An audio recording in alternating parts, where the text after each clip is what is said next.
자, 자소서 항목 보죠. 이게 제일 힘들죠. 여러분들 1번 항목이 제일 힘들 것 같아요. 1번 항목이 제일 힘들 것 같은데 한국전력공사의 4가지 인재상이라고 얘기를 했습니다.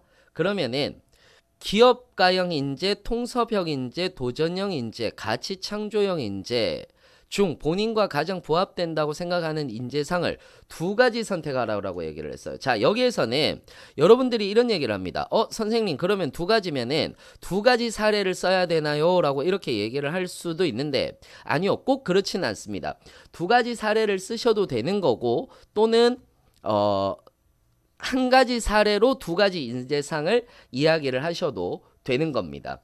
그래서 여러분들이 400자 끊어서 하셔도 되는 거고요. 또는 800자 안에서 한 가지 경험을 가지고 여러분들이 2가지 인재상을 이야기를 해주셔도 된다라는 거 여러분들 알고 계시면 될 것 같습니다. 자, 그러면은 자 봅시다. 조건만 맞추면 됩니다. 한전 같은 경우는 조건만 맞추면 됩니다. 기업가형 인재다라고 이렇게 얘기를 했어요. 자, 한국전력공사는 수익형 공기업입니다. 분명히 말씀드리지만은 수익형 공기업인데 네 얼굴 아수라장님께서 무조건 굉장히 닉네임이 좋으시네요. 무조건 800자 꽉 채워야 하죠라고 이렇게 이야기를 하셨는데 무조건 800자, 그러니까 800자 안팎으로 왔다 갔다 거리시면 된다라고 보시면 됩니다. 자, 여기 우리 스태프분들이 난리 났습니다. 네 얼굴 아수라장님 때문에 난리가 났습니다. 강렬합니다. 매니저님도 이제 계속 웃고 계시는데, 자, 우리 어찌됐든 진도는 나가야 됩니다. 라이브 방송에서 방송사고 나면 안 되니까 밥 좀 적게 먹자님께서도 계속 웃고 계시는데 저도 밥 좀 적게 먹어야 되는데요. 자, 일단은 우리 기업가형이라고 얘기를 하면 다시 돌아올게요. 기업가형이라고 이렇게 얘기를 하면은 이게 수익형 공기업입니다. 그러니까 수익 창출을 할 수 있는 시장 분석이라든지 또는 이 시장 분석 이외에도 내가 수익을 낼 수 있는 사업에 대한 이해도가 높다라든지 이런 얘기들을 할 수 있는 건데, 즉 여기에서는 여러분들이 무엇을 하면 되는 겁니까? 이윤을 남긴다라고 얘기를 하니까 가장 효율적인 방법을 찾는다라는 경험을 써주면 되는 거죠. 즉 어떤 일들을 할 때는 반드시 나는 효율적인 방법을 찾는다라고 이렇게 얘기를 하시면 될 것 같습니다. 자, 그 다음에 취뽀하는 지민님께서 닉네임만 읽어주시고 답변을 안 해주셨어요 라고 얘기를 했는데 닉네임이 강렬해서요. 무조건 800자 꽉 채워야 하죠 라고 이렇게 말씀을 하셨는데 무조건 꽉 채워야 되는 건 아닌데 800자에서 700자에서 800자 사이 언저리로 가시면은 될 것 같습니다. 아까 우리 네 얼굴 아수라장님 많이 댓글 올려주시면은 계속 이게 빵빵 터질 것 같은데 어찌됐건 많이 댓글 달아주시기 바랍니다.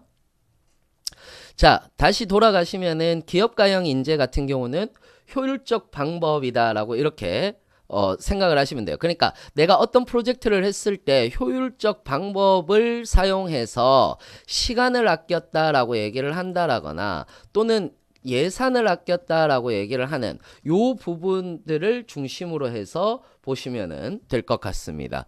자, 그 다음에 아까 댓글을 보니까 통섭형 인재가 어렵다라고 이렇게 얘기를 하셨는데, 자, 한국전력공사 같은 경우는 통섭형 인재라고 얘기를 했을 때는 그냥 단순히 전공만을 가지고 있는 것이 아니라 전공에 플러스 다른, 그러니까 전공 응용력을 본다라고 보시면 돼요. 전공 응용력을 본다라고 이렇게 생각을 하시면 돼요. 그러니까 예를 들어서 내가 전기라고 얘기를 하지만은 우리가 발전소를 돌리면서 환경 문제도 우리가 무시할 수는 없는 거거든요. 그래서 환경에 대한 어느 정도의 지식도 가지고 있다라고 얘기를 한다라든지 이런 것들을 얘기를 하는 겁니다. 자, 그러니까 작은 책방에서님께서 융합형 인재랑 비슷한 느낌인가라고 이렇게 얘기를 하셨는데, 네, 맞죠. 융합형 인재가 맞는 내용입니다. 자, 그런데 그럼 이거는 어떤 경험을 쓸 것이냐라고 얘기를 했을 때, 여러분들이 그 팀 프로젝트라든지 이런 것들을 하다 보면은 그 다른 한쪽 과에서 하는 것들도 있지만은 그 과가 융합돼서 하는 경우들도 많죠.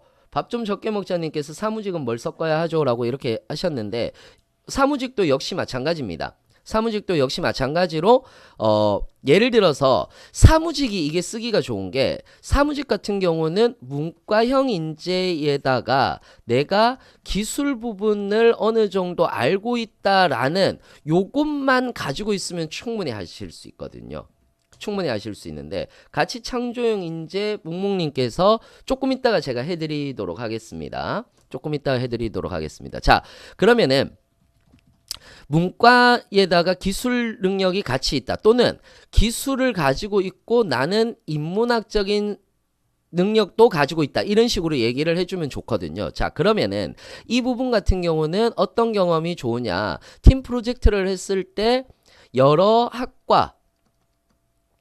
학과의 특성을 살려서 팀 프로젝트를 성공했다라는 내용, 이 내용을 적어주시면 훨씬 더 좋거든요. 훨씬 더 좋습니다. 자, 그 다음에 도전적 인재라고 얘기를 했을 때는, 도전적 인재라고 얘기를 하는 경우는 뭐냐면 책임형 인재다라고 바꿨어도 돼요. 책임감이라고 얘기를 해도 돼요. 무슨 말이냐, 어떤 목표가 있어요. 그 목표가 있으면은 그 목표에 대한 반드시 이유를 찾고요. 어떤 그 과제가 있을 거 아니겠습니까? 그러면은 그 과제에 대한 이유를 찾는 거고요. 그 이유를 토대로 해서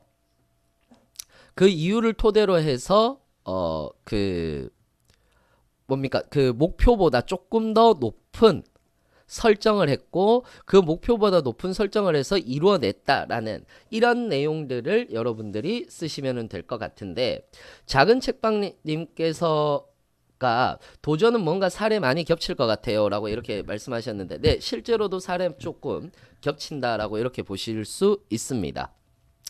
자, 그 다음에 가치창조형 인재다라고 이렇게 얘기를 했어요. 자, 가치창조형 인재다라고 얘기를 하는 것은 목적, 그러니까 내가 어떤 일을 왜 하는지를 분명히 안다라는 것이 굉장히 중요해요. 왜 그러냐면은 한전도 그렇지만은 모든 공기업들이 직무적합도라고 얘기를 하는 것이 뭐냐면은, 공기업에 대해서 정확하게 알고 있느냐, 공기업이 이 사업을 하는지 왜 필요한지를 정확하게 알고 있느냐, 이 부분을 보는 거거든요. 그러다 보니까 가치창조형 인재라고 얘기를 했을 때는 어떠한 목표가 있으면 목표의식이 뚜렷하고 그 목표의식이 뚜렷한 상태로 어떠한 목적을 가지고 있는 사람들, 그런 사람들이 바로 가치창조형 인재다라고 이렇게 얘기를 하시면 됩니다. 자, 가치창조형도 어렵네라고 합격 과장님께서 이렇게 얘기를 하셨는데, 자, 이것도 그리 어렵지는 않습니다. 어렵지는 않는데, 민민구사님께서 인재상은 꼭 저 안에서 골라야 하는 거죠 라고 이렇게 얘기를 하셨는데, 네, 이 안에서 당연히 고르셔야 합니다. 자, 목적의식이 뚜렷하다라고 얘기를 하는 것은, 자, 보세요. 이 네 가지 다 팀 프로젝트 안에서 이야기를 할 수가 있어요. 팀 프로젝트 안에서 이야기를 할 수가 있는데, 팀 프로젝트에서 우리가 이것을 왜 하는지를 정확하게 알고 있다, 그리고 여기에서 성공할 수 있다라는 목표의식을 뚜렷하게 만들었다라는 얘기만 해도 돼요. 그래서 사실은 도전적 인재하고 가치창조형 인재가 어느 정도 겹친다라고 이렇게 보셔도 되는 겁니다. 무슨 말인지 아시겠죠? 자, 그래서 가치창조형 인재 묵묵님께서 팀플, 성공, 목표, 네, 그렇죠. 팀플을 했던 것들, 거기에서 중요한 거는 목표에 대한 얘기를 하시는 거고, 그 목표에 대한 얘기를 통해서 어떤 이유라든지 이런 것들을 써주시는 것, 이게 가장 중요한 거고, 여기에서 그렇게 생각하는 이유를 본인의 교육, 경험, 경력사항 등을 구체적 사례를 들어. 그러니까 이거는 무조건 사례 제시형인 거죠.